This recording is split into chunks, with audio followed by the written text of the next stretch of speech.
বাংলাদেশ জাতীয়তাবাদী স্বেচ্ছাসেবক দলের ৪৫তম প্রতিষ্ঠাবার্ষিকী উপলক্ষে বরিশাল মহানগর শাখার আয়োজনে বর্ণাঢ্য র্যালি এবং আলোচনা সভা অনুষ্ঠিত হয়েছে। বিস্তারিত দেখুন হাওলাদার রাসেলের তথ্যচিত্রে।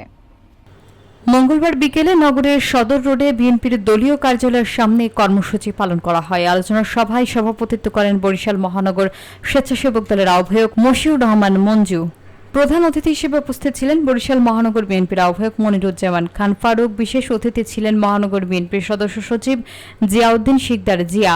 মহানগর স্বেচ্ছাসেবক দলের সদস্য সচিব খান মোহাম্মদ আনোয়ার অনুষ্ঠানটি সঞ্চালনা করেন সিনিয়র যুগ্ম আহ্বায়ক আব্দুর রহিম ও যুগ্ম আহ্বায়ক রিয়াদ শিকদার।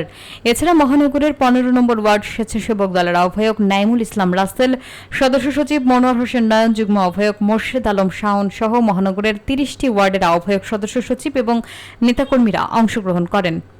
আলোচনা শেষে একটি বিশাল বর্ণাঢ্য র্যালি দলীয় কার্যালয় থেকে বের হয়ে সদর রোড প্রদক্ষিণ করে সার্কিট হাউস এবং জেলা স্কুল মোড়ে গিয়ে শেষ হয়। বক্তারা বলেন, দেশের যে কোনো ফ্যাসিস্ট শক্তিকে প্রতিহত করতে স্বেচ্ছাসেবক দল সবসময় রাজপথে অগ্রণী ভূমিকা রাখবে।